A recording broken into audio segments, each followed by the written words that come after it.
Hello, Wyandotte, and welcome once again to the... Whoa! But What the hell are you doing? Ryan said I could... No. Ryan's not here today. You're a stand-in, which means you don't get to talk. Okay. Hello, Wyandotte, and welcome once again to the best show on Wyandotte Cable, the Mud Puppet Show. See, you couldn't do that. Now, today's show is monumental because we're going to be solving the McKinley school crisis. We've got two guests on, one in support, one in opposition. See, that's how that's done. Yeah. Oh, okay, well, just remember, watch Heel Fan News. Okay, no, we're done. Stop. Get back on camera. What the hell's the matter with you? I thought I'd... No, you thought wrong, okay? Thought wrong. All right, it's going to be 10 kicks to the groin, all right? Okay. Do you want them now or later? You can do them on air. They Let's might like let's it. get them over All right, with. let's do Spread this. it, buddy. Okay.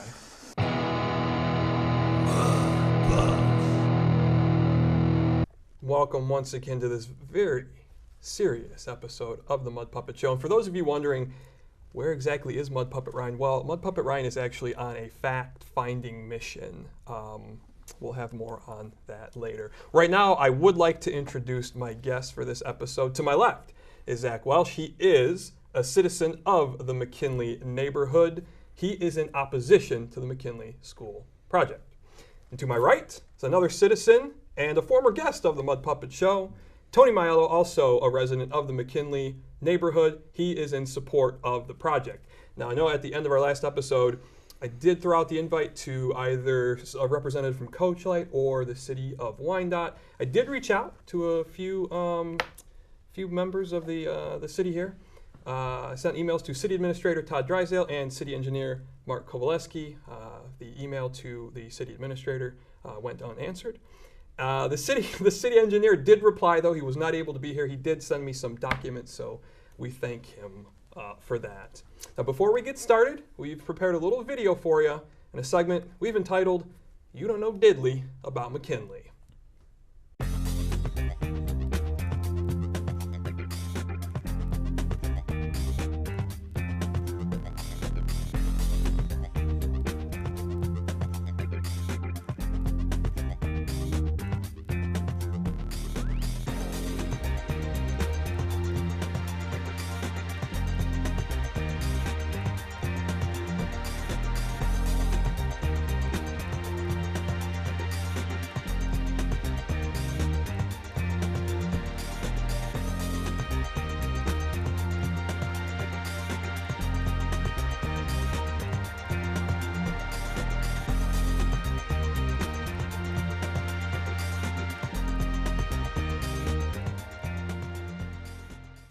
See, you didn't know those things about McKinley, did you? Or maybe you did. I don't know. All right, gentlemen, let's get down to the brass tacks. Zack, you're in opposition to this project. Give us your opening statements. Well, I've spent a lot of time trying to be neutral about the subject, and we've had a whole year to discuss the possibilities, and I mean, it's been going on for a long time. And I mean, there's tons of reasons I could give why I'm in opposition, but I think overall it's because it does not include everyone. And that's my main reason of why I'm not for this project this particular time. So okay, we'll dig into that in a minute. Tony, you are in support of the McKinley school project. Tell us why. I feel that that building has sat vacant for a very long time.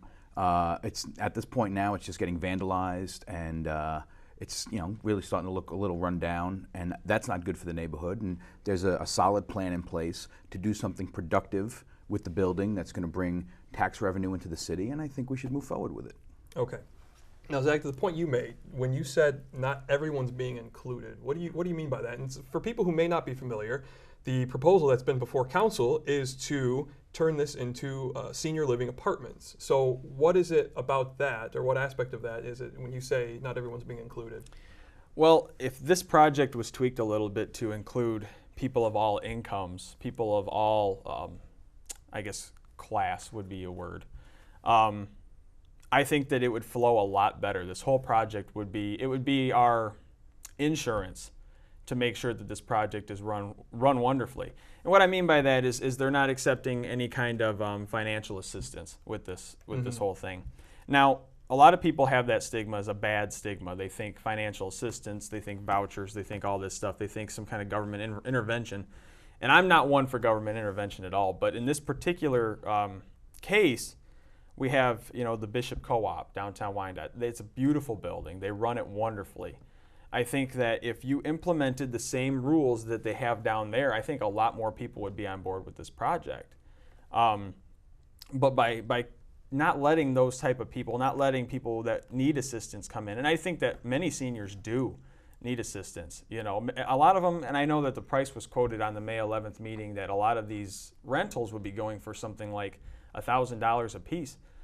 Now, from what I've read, there's not many amenities to the building that they plan on putting in. There's no swimming pool. They have the tennis courts that's already there. They've got the park that's there. I think, at least I don't know many seniors that would want to spend $1,000 a month on rent alone. Yeah, that's pretty pricey especially for a senior. A lot of the seniors are living on their Social Security. Tony, what would you say to that point? You're in support of the project. Right. Are there places where you would make these adjustments? There are always adjustments to be made, and I think adjustments have been made to suit some of the concerns that the council and the neighborhood had addressed early on. And I think there's probably still some room to make a little more. But as far as the making it all inclusive like that, I mean, that's nice. It's it's a great. It is a good idea, but I don't feel that everything needs to be made available to everybody all the time. We don't have to cater to every aspect of society at all times. That's just not how business is run. And I think it being a free society and a free enterprise, I think the people who establish the business and build the business should be able to set their own rules as to who they're going to rent to. Okay, so now one thing that's come up that's been sort of a point of division is some people seem to be stuck on demolish it and put in single-family homes. I don't think anyone here is suggesting that it should just sit as is. No. Right? That's not good for anybody. So let's talk about the issue of the single-family homes. I mean, Zack, being in opposition to the project as it is, do you think single-family units are realistic?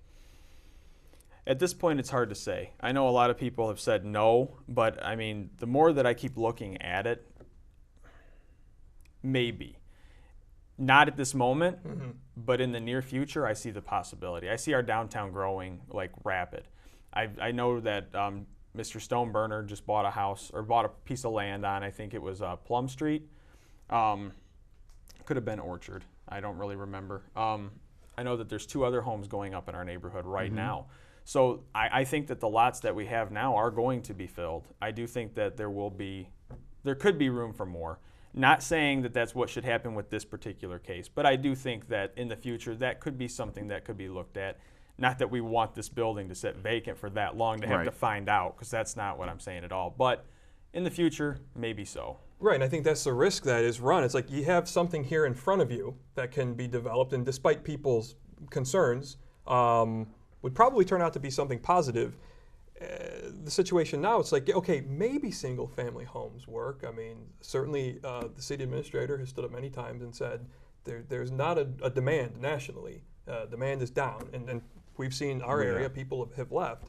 Tony, what would you say on that topic? I have to agree with Zack. I mean, ideally that would be nice, but I don't believe there's been any proposals to do so. So you'd have to find a developer who would be willing to put together a proposal and lay the money out for it.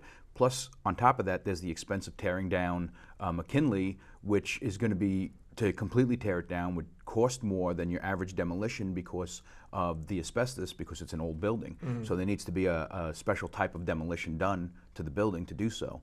And then, you have to develop all that land and build all those houses, and once they're built, you have to find somebody to buy them.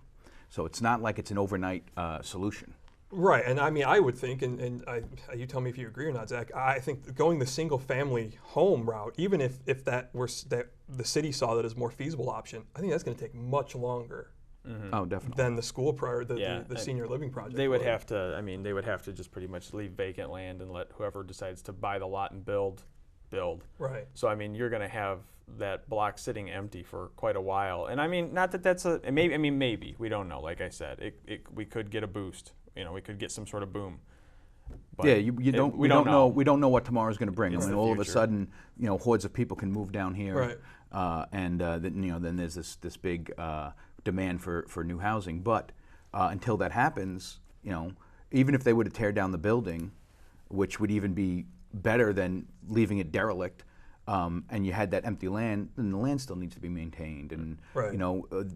you're looking at a place where you're going to breed potentially a lot of insects during the winters, especially mosquitoes, which everybody seems to be worried about during the summer, with mosquitoes breeding and spreading whatchamacallit. Zika? Not Zika, the other one. Making West those Nile? pinhead babies? Yeah, West Nile. West That's Nile. it. So it's I mean, there's a downside to everything, and unless whatever step they take, unless they're willing to spend the money to maintain the land properly Right. until something is done, well then you're going to run into other problems and other complaints. So. And the demolition aspect is something interesting to me. Okay, and then so let's get into some of the council antics over this.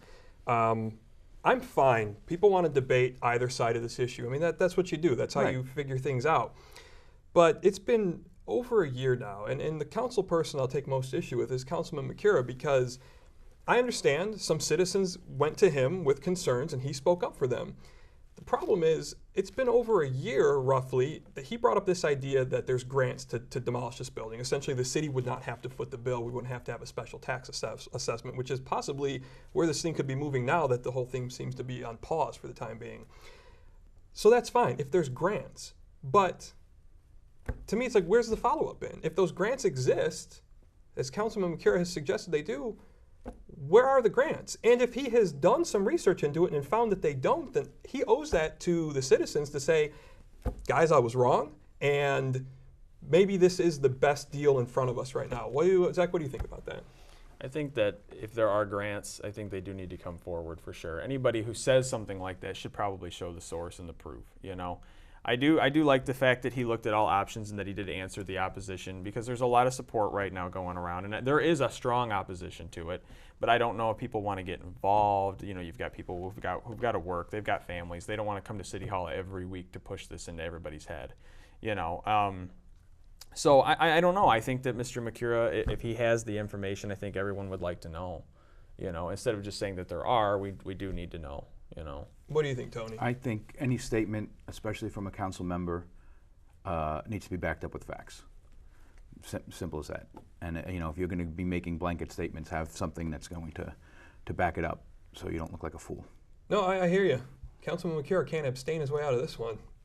You're welcome to come on the show, Ted, anytime. All right, let's bring a little levity to this conversation, shall we? Ryan and I, of course, put forth our own proposals for McKinley. You gentlemen are familiar with them, but for you viewers at home who may not be, I proposed a homeless shelter, soup kitchen / carnival / haunted house. All purpose, all right? Ryan went a little more simple, a cat house staffed primarily by recent Roosevelt graduates. Tony, what do you make of those proposals? As I said before, I want to see something done with this building. It's sat derelict too long. I'd be in favor of either one of them just to get that building in use and maintained and have tax money flown into the city. Stephanie, gonna be okay with you going to the potential cat house? No, absolutely not. Zach, what about you? What do you think of those proposals? I think that we have, this is what I've been wanting all the time. I think this is what all the council people have wanted all this time. Let's get more viable options on the board. There we go. That's what we need. We've been talking with one person in particular. Let's open it to everybody. Okay. You know what? Because guess what? You've got those one or two people who may say, cat house? Why not? Let's have that. Let's do that. You never know. Like I said, let's leave it open to all options. Now, will I be one of the people that run around? And we probably not. But not saying that it's wrong. If you're a single young gent and you want to do that, that's okay. So Your lady wouldn't be cool with it either. If you No, were probably not. visiting. You know my lady. She would Okay. not be. No, she'd cut you. She would. Yeah. She would. But one more thing. Yeah, go ahead. Tax dollars. That's what We're we're talking saying. tax dollars here. Lots of tax dollars. at that house. Lots. Okay, so the last thing I want to do here for this segment, I think we've made some movement. Let's put a compromise on the table. What does a compromise here look like from someone in support and someone in opposition? What do we have here? Well, I think if it's me and Zach are gonna sit down and hammer this out, I would like the idea of possibly opening a limited number of apartments up to government aid eligible retirees. Okay. To kind of make it more available to everybody, and in order to get this moving forward, to get the project, done. Tony, I couldn't have said it better myself. I just wrote this down. The Housing for Older Persons Act is encompassed by HUD. Now, this is what this building would be falling in the jurisdiction of. Okay. And because it pretty much makes it to where the government says this is 55 and older, because if you don't have that in that range, it could be considered discrimination, to discriminate anybody else, you know. So the Housing for Older Persons Act states, from my research at least, that one occupant has to be 55 and older. Now, what I've read of the purchase agreement, that they're asking 2 occupants of each apartment be 55 and older. I see that as a potential threat to having good occupancy rates, because now you have more restrictions put on something that even the federal law doesn't restrict against. You know, and on top of that, to me, it just doesn't seem viable. The property, it needs to keep a 20 or an 80-20 ratio. Now, what that means is that 80% of the building needs to be occupied by the end of the year every year. There's a survey that HUD does that says that it needs to be 80% occupied, 20% not occupied for whatever reason, you know, in between times, fixing up an apartment or whatnot. Now, if that does not stay 80-20 at any point of the yearly survey that they put out, it will lose its 55 and older status. Okay. And I think that that's something that everyone needs to look at, because then it leaves it open to anybody at any time. So if we're really going to be talking about a senior apartment complex, we should be doing anything we can to keep it occupied all the time by seniors, meaning leaving it open to people of all backgrounds. And I agree, and I think that comes down to a management issue, but we can't get to a management issue until council comes together like we have here today, because that's what we do on the Mud Puppet Show. We solve the big issues and come to a compromise. This is how bad the Lions are. Yeah. Even when they win a game and the final score comes up and the players leave the field and they go to commercial, I'm staring at that television and I think, no, they're going to lose this game. Welcome back to the studio. And you know, as always, if you have something to promote or a skill you would like to showcase, you can come on The Mud Puppet Show. All you have to do is shoot us an email to themudpuppets@gmail.com. We also have a website, mudpuppets.com, but it is currently experiencing some issues that we're looking into, so don't go there. But you can go to all of our social media, the Facebook, where you can like the fan page and become our friend, the YouTube, where we encourage you to subscribe and you can watch over 190 videos. We have a WordPress blog where we post some behind-the-scenes stories about this episode. Very interesting things written there from time to time. And we have, of course, the SoundCloud and iTunes, which is what our podcast, Mud Puppets Radio, is on. And on Twitter, I am at Mud Puppet Joel. Ryan is at Mud Puppet Ryan. Now, gentlemen, we have a bit of a lightning round to go through here. I'm going to ask each of you the same 5 questions. At the end of this, just to hold myself to account, you will each get to pick one of those questions for me to answer. This is 5 burning questions, burning and itching, if you will, about the city of Wyandotte. Zach, if you could throw one person off the council, who would it be and why? God.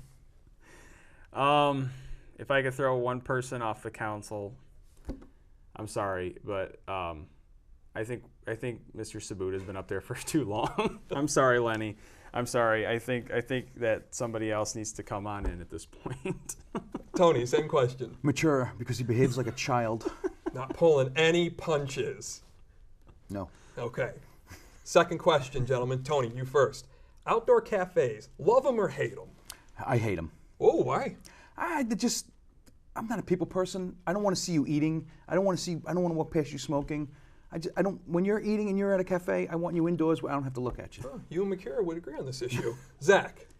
I'd have to go with Tony on that, and it's because that I don't believe that if you let certain bars have outdoor cafes, you could tell the ones that are actually in our neighborhoods that they can't have it either. So Frank's should go put one in, and so should the Gold Star, and then they'll be up, till 12 at night, and then the neighbors will be calling the cops left and right for no. You just can't have it unequal like that just because some bars are downtown and some are in the neighborhoods. But yeah, I don't know. It's not really a good thing. It's been a little messy with the zoning and the planning on that. All right, third question. The state of Michigan has now passed legislation for medical marijuana. Several people are planning to open shops here in Wyandotte. So, medical marijuana. Do you wanna? Yes. Tony? Yes. There we go. Okay, very quickly. I don't know if you guys caught the recent, was it planning or zoning? There was a very angry old man who was shaking his fist at the sky. There's always an angry old man in Wyandotte shaking his fist about something. It's about progress. Look at Colorado. Enough said. You want tax dollars? There you go. Right. That's what it's all about. All right. Tony, the rat infestation. Now, hold on here. Is this a bunch of disease-ridden rodents invading the town, or alternative food source in rough times? I would like to say alternative food source, but it's diseased animals, and it's the result of all the construction down on Fort and the train tracks and all that stuff. So it happens. It happens everywhere. Zach, your feelings? Another thing I would have to agree with Tony on is that I don't know if we could eat those, but I'll tell you what, the feral cats can. That's right. That's the use those feral cats can serve. All right, last question for you guys. Zach, I'll go to you first. The Mud Puppet Show. Public nuisance or public servants? Public servants, most definitely. They're raising the real truths and the awareness about the city. Unbiased. Tony? Public servants through being public nuisance. Oh, I like that. Oh, touche, touche. All right, gentlemen, we're getting down to the wire here.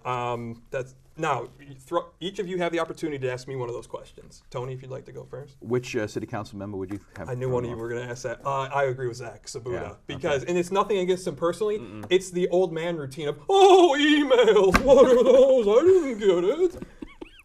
Lenny, get on there, man. Come on. Zach, what's your question? Have you bought any LED TVs lately? It's got to be on there. No, I was asking about the LED TVs. No, I've not purchased LED signs. You guys remember that episode? How do you feel about outdoor cafes? I kind of like them. I like the atmosphere they create, but I can see that this is going to create some issues from case to case basis. So we'll see how it goes. All right, Zach, you have anything you'd like to plug? I would just like to give props to the Wyandotte JCs for the haunted house they've been building. You've been there. I know that. I stopped by there last night. They're doing an awesome job. I think that it would be really cool to go out there and support them this season. So if any time you got in October and you want to get scared a little bit, head on down to the old City Hall on Biddle Avenue. Okay, Tony? You can find my artwork at the Art of Tony Miello on Facebook. And if you want to listen to mine and Jeremy Hansen's podcast, The Good Guys Show, you can go to SoundCloud and search for The Good Guys Show. We are live on Podcast Detroit every Wednesday night from 9 to 11. Awesome. Excellent plugs, gentlemen. Thank you for joining me here today. I think we made some real movement on this issue. I think so. Much more than the council has. But, hey, we're working together now, so we will get this thing solved. One more note, Mud Puppet Ryan's fact-finding mission. We will touch on that next episode. A lot of stuff he's investigating that happened on our last episode. We'll see that on the next episode, so stick around for that. Until next time, we'll see you later, Wyandotte. It was the Mud Puppet Show.